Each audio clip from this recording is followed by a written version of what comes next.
क्या बानी पीटीआई के अब कुछ बाहर आने के चांसेस बनते हुए नजर आ रहे हैं? कहा गया था कि आपको बनी गाला ले जाएंगे या आप को बाहर भेज देंगे। उन्होंने कहा मैं बैठूंगा जेल में अगर ज़रूरत है। मैंने तो एक और मकसद के लिए बैठा हूँ। आइन को इस्तेमाल किया जा रहा है जो डिक्टेटर्स LFO डायरेक्टली करते थे। अफगानिस्तान इंडिया है, आपने वहाँ भी देखना है। तो आपने टेररिज्म का जो वजह है और जो बुनियादें हैं वो भी ख़त्म करनी है। मंजिल दूर नहीं है, इंशाल्लाह खान साहब बाहर आएंगे। अस्सलाम वालेकुम नाज़रीन, आप देख रहे हैं एक्सप्रेस न्यूज़ और मेरा नाम है मोहम्मद हारून। मुल्क में इस वक्त मौसम सरमा के साथ साथ इस्तीफ़ों का भी एक नया मौसम शुरू हो चुका है। सुप्रीम कोर्ट से इस्तीफ़े आए तो लाहौर हाई कोर्ट के अंदर भी हवा चल पड़ी। लाहौर हाई कोर्ट से जस्टिस शम्स महमूद मिर्ज़ा साहब ने इस्तीफ़ा दिया।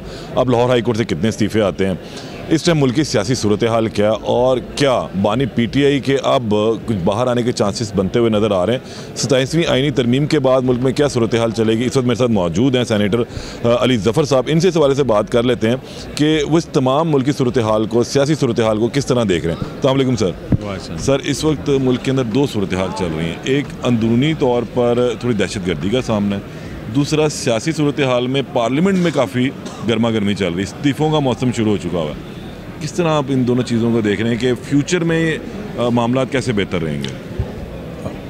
देखें, अगर आप पाकिस्तान की आइनी और अदालती तारीख देखें और गौर से देखें, ऑब्जेक्टिवली देखें, तो उसमें बहुत सारे उतार चढ़ाव हैं। कभी ऊपर जाती है और जुडिशरी बहुत मजबूत, ओवर मजबूत हो जाती है।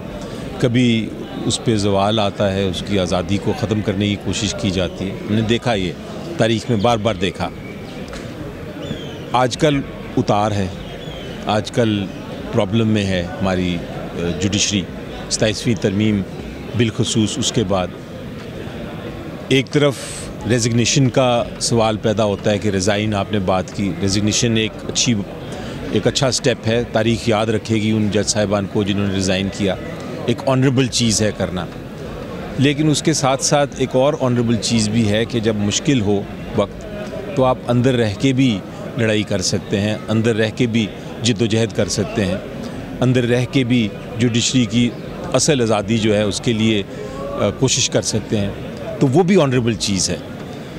तो दोनों तरफ अगर आप रिज़ाइन करें या आप अंदर रह के काविश करें, दोनों ऑनरेबल है। जो ऑनरेबल नहीं है वो ये है कि आप चुप करके बैठ जाएं, क्योंकि अगर आप चुप करके बैठेंगे तो उसका मतलब ये है कि फिर आप इसका हिस्सा हैं, इस सारे मसले का। तो हर एक को आवाज़ उठानी चाहिए। मैं समझता हूँ कि ये अगर तारीख़, जिस तरह मैंने कहा कि ऊपर नीचे होता है, नीचे है इस वक्त, लेकिन ऊपर आएगी वापस जुडिशरी। और इंशाल्लाह जब आएगी तो मेरी नसीहत ये होगी जुडिशरी को कि अगर आप वापस आएंगे, इंशाल्लाह जब आज़ादी वापस आएगी जुडिशरी को, निज़ाम बेहतर होगा। और वो वक्त की बात है, हर वक्त तब्दील होने में कोई ज़्यादा टाइम नहीं लगता, तब्दील होता ही है वक्त। तो जब वो आएंगे तो फिर उस वक्त वो अपने आप को नॉर्मल रखें। अपना जो बैलेंस है स्टेट का, एग्जीक्यूटिव, पार्लियामेंट और जुडिशरी में जो सेपरेशन है, जो फासले हैं, हर कोई अपना अपना काम करने का जो इख्तियार है, वो अपना जुडिशरी अपना काम इख्तियार करता रहे। ये भी नहीं हो सकता कि हम बहुत ज़्यादा जुडिशरी जो हमने देखा तारीख में एक तरफ चली जाए एक्सट्रीम पे। तो ये हमें सब एक बैलेंस है। कभी जो बैलेंस इंशाल्लाह आप देखेंगे कि जल्द आएगा। अच्छा सर, एक छोटा सा क्वेश्चन पैदा होता है, अगर हम थोड़ा सा माजी की तरफ जाएं, जैसे आपने ही अर्ज़ किया कि इस 77 साल की तारीख में अप एंड डाउन होता रहा। पहले डिक्टेटर आते थे, LFO ले आया करते थे। अब डिक्टेटर तो नहीं है, उसका रास्ता रोक दिया गया। 2008 में वकला की एक बहुत बड़ी तहरीक चली, तब ये ख्याल किया गया कि अब जुडिशरी की एक नई सिमत मुतय्यन हो गई है। लेकिन आज 2025 के अंदर 27वीं आईनी तरमीम के बाद एक नई सिमत भी मुतय्यन हो गई है। आप समझते हैं जो डिक्टेटर्स का LFO, दैन 2008 की वकला तहरीक और अब 2025 में 27वीं आईनी तरमीम, ये अब कोई नई चीज़ इसके बाद भी कुछ आने वाली है? देखें, थोड़ा सा मैं आपको और करेक्ट नहीं, थोड़ा सा एडिशन कर दूं। तारीख़ आपने बताई, डिक्टेटर्स ने LFO लेके आया, ज़िया-उल हक लेके आया, मुशर्रफ लेके आया। लेकिन बीच में जब बेनज़ीर भुट्टो की हुकूमत थी और फिर नवाज शरीफ की हुकूमत थी, फिर वापस बेनज़ीर की आई, फिर नवाज शरीफ की आई, तो उस वक्त भी कोशिश की गई तरमीम करने की, उस वक्त भी कोशिश की गई जुडिशरी को कमज़ोर करने की। ये तो बिल आखिर जब वो लॉयर्स मूवमेंट हुई और जुडिशरी को एक तरह से वापस से एक आज़ादी मिली, तो एक पोजीशन चेंज हुई। वरना पॉलिटिशियंस ने भी और डिक्टेटर्स ने भी दोनों ने कोशिश की कि जुडिशरी को उसकी आज़ादी को कंट्रोल करें, क्योंकि एक आज़ाद जुडिशरी ना डिक्टेटर को पसंद है ना हुक्मरान को पसंद है, तो ये होता रहा। लेकिन एक और एडिशन मैं कर दूं कि जब एक बार जुडिशरी आ गई, बहाल हो गई, तो फिर आपने देखा कि उस वक्त जुडिशरी भी एक एक्सट्रीम पे चले गई थी।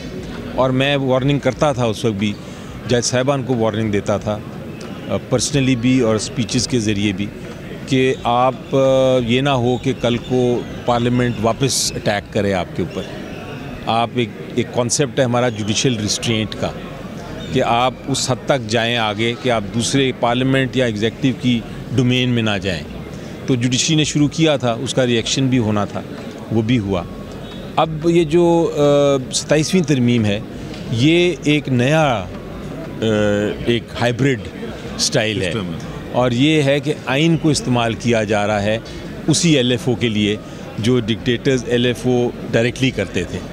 तो ये 27वीं तरमीम कुछ आइन की एक LFO की मॉडिफाइड एक कॉन्स्टिट्यूशनल शक्ल है। डिजिटल दौर में डिजिटल अमेंडमेंट्स के साथ डिजिटल जो है वो स्क्रीन अब आ चुकी है। तो मसला मेरा ये है, मुझे मसला कोई ज़्यादा आइनी अदालत से नहीं है।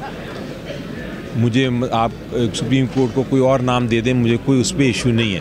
मुझे इशू ये है कि आप जो अपॉइंटमेंट है जज साहबान की, वो आज़ाद है, ट्रांसपेरेंट है, या वो ऐसी पोजीशन है कि एग्जीक्यूटिव उसको अपॉइंट कर रहा है। क्योंकि अगर एग्जीक्यूटिव कंट्रोल करेगा अपॉइंटमेंट्स जजेस की, तो फिर वो जज आज़ाद नहीं रहेंगे, वो फिर अपॉइंटेड होंगे। मसलन है कि आपको अगर मैं इख्तियार दे दूं कि आप अपनी मनपसंद जज अपॉइंट करेंगे, तो फिर कल को वो मनपसंद जज आपके फ़ैसला तो आपके हक़ में करेंगे हमेशा। बिल्कुल ऐसे ही। तो इसलिए अपॉइंटमेंट का प्रोसेस ट्रांसपेरेंट होना चाहिए, नाम जो मर्जी दे दें आप कोर्ट को। सर, अभी लाहौर हाई कोर्ट में से इस्तीफ़े आ गए हैं, मज़ीद देखते हैं कि और मज़ीद इस्तीफ़े भी आ रहे हैं, कुछ और भी एक मूवमेंट सी बनती हुई देख रहे हैं अब वकला की 2008 दोबारा रिपीट में आता हुआ। देखिए, मूवमेंट का तो टाइम लगता है, मूवमेंट का तो कोशिश होगी, लेकिन उस पर वक्त है। इस्तीफ़ों का जहाँ तक ताल्लुक़ है, एक आ गए हैं हाई कोर्ट से, शम्स साहब ने, बड़े काबिल जज, बहुत अच्छे जज, उनको रहना चाहिए था, अंदर रह के कोशिश करनी चाहिए थी, लेकिन इस्तीफ़ा देना भी ऑनरेबल है। उन्होंने अपने 3 साल अभी उनकी थी, हो सकता है आगे सुप्रीम कोर्ट या कॉन्स्टिट्यूशनल कोर्ट में जाते वो। अब हो सकता है दूसरे भी, मैं ख़बर सुन रहा हूँ कि और जज साहिबान भी शायद इस्तीफ़ा दे रहे हैं। तो जैसा मैंने कहा कि दोनों तरीके ठीक हैं, इस्तीफ़ा भी ऑनरेबल चीज़ है, एक तारीख़ याद रखती है, जिन्होंने इस्तीफ़े दिए उनको भी याद रखती है, लेकिन दूसरी तरफ अंदर रह के लड़ाई करना और कोशिश करना कि इंसाफ मिले और आज़ाद हो जुडिशरी, वो भी एक ऑनरेबल तरीका है। तो मैं समझता हूँ कि हर जज ने अपनी ज़मीर, अपनी अकल और दानिश के मुताबिक फ़ैसला करना होता है। ये बस मैं ये बार बार रिपीट कर रहा हूँ कि ये ना हो कि आप चुप करके बैठें। अगर आप अंदर रहते हैं, अगर अदालत में रहते हैं, तो फिर आप इंसाफ के तराजू और आइन की जो बंदिशें हैं और जो ज़िम्मेदारियाँ हैं, उनके मुताबिक फ़ैसले करें। सर, मुल्की सूरत हाल पर भी एक ज़रा बात कर लेते हैं। इस वक्त एक तरफ हम भारत से मसाइल हैं, दूसरी तरफ TTP ने लाहौर पाकिस्तान के अंदर दोबारा कार्रवाइयाँ शुरू की हैं। सेनेट में या दूसरे किसी फोरम पे जो पाकिस्तान तहरीक इंसाफ है को आवाज़ भरपूर उठाना चाह रही है, क्या देखते हैं? जी देखिए, मैं ज़ाती तौर पे सवाल का मैं 2 तरीके से जवाब देता हूँ। ज़ाती तौर पे मैं दहशतगर्दी के इतना ख़िलाफ़ हूँ जितना हर पाकिस्तानी है, और मैं समझता हूँ इसको हमने ख़त्म करना है। ये नहीं हो सकता हमारे किसी भी बच्चे, बहन, भाई, माँ बाप, किसी की भी जान जाए, किसी शहरी की जान जाए, और एक टेररिस्ट अपने मकसद के लिए बेगुनाह लोगों को इस तरह शहीद करे। ये बर्दाश्त नहीं होता है, कोई मुल्क नहीं बर्दाश्त करेगा। तो जो भी इन्वॉल्व है उसमें सियासत हमें नहीं खेलनी चाहिए, और हमें भरपूर तरीके से उनका ख़ात्मा करना चाहिए। ये तो बड़ा क्लैरिटी है मेरे में। लेकिन उसके साथ साथ मैं ये भी समझता हूँ कि आपको एक लॉन्ग टर्म स्ट्रेटजी भी होती है, यानी आप दूर की भी देखना चाहिए आपको। ये नहीं कि आप 10 को मार के तो बैठ जाएं, हो सकता है 10 और निकल आएँ टेररिस्ट। तो आपने टेररिज्म का जो वजह है और जो बुनियादें हैं वो भी ख़त्म करनी है। उसके लिए आपको लॉन्ग टर्म स्ट्रेटजी चाहिए। उसके लिए आपको देखना है कि वजह क्या थी, जो मुकामी लोग हैं उनको मिलाना है। आपका नेबर है अफ़गानिस्तान, इंडिया है, आपने वहाँ भी देखना है कि किस तरह आपने जियो पॉलिटिकल स्ट्रेटजी के मुताबिक आगे फ़ैसले करने हैं। तो ये बहुत ज़रूरी है। ज़िया-उल-हक़ के ज़माने में हमने आंखें बंद करके जिहाद करना शुरू कर दी थी। क्लैशनकोव कल्चर आ गया था, हमारे मंशियात का दौर हो गया था, टेररिज्म आ गया था। ये सारी उस वक्त की ना चीज़ें, अगर हम दूर की सोचते तो हम फिर उस वक्त बैलेंस करके चलते। तो बैलेंस करना बड़ा ज़रूरी है। मैं समझता हूँ कि स्ट्रेटजी में हिस्सा हर पॉलिटिकल पार्टी को डालना चाहिए। ये नहीं है कि एक पॉलिटिकल पार्टी दूर बैठ जाए या दूसरी एक तरफ चले या तीसरी एक तरफ चले। इस पॉइंट पे कंसेंसस होना चाहिए। बानी पीटीआई की रिहाई को किस तरह देखते हैं? कोई मूवमेंट कर रहे हैं? केपी से तो बड़ी बात आती है कि नई मूवमेंट चलेगी, नवंबर में कोई एहतजाज भी करने का सोचा जा रहा है। देखिए, मैं समझता हूँ कि इस वक्त पीटीआई का जो एम होना चाहिए ना, और जो ऑब्जेक्ट और मकसद होना चाहिए, वो सिर्फ़ और सिर्फ खान साहब की रिहाई है। बाकी ठीक है, 27वीं तरमीम, जियो पॉलिटिकल सिचुएशन, ये भी एक है, लेकिन हमने पीटीआई इस वक्त अपने ट्रैक से उतर रही है।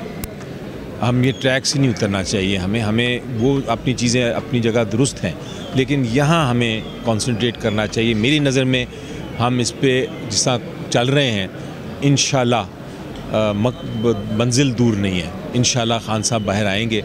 हमें कंसंट्रेशन ज़्यादा करनी है इस पे, हमने आवाज़ ज़्यादा उठानी है, और अगर एहतजाज की ज़रूरत है तो हमें एहतजाज करना है इस पे। ये मेरी नज़र में एक बहुत प्रायोरिटी होनी चाहिए हमारी। तो नवाज शरीफ साहब की तरह माइनस होकर तो नहीं खान साहब बाहर आएंगे? नहीं, खान साहब ने, देखें, खान साहब को बाहर आने के चांसेस तो बहुत बार पैदा हुए थे। हर बार उन्होंने रिजेक्ट किया है। वो माइनस के साथ थे ना?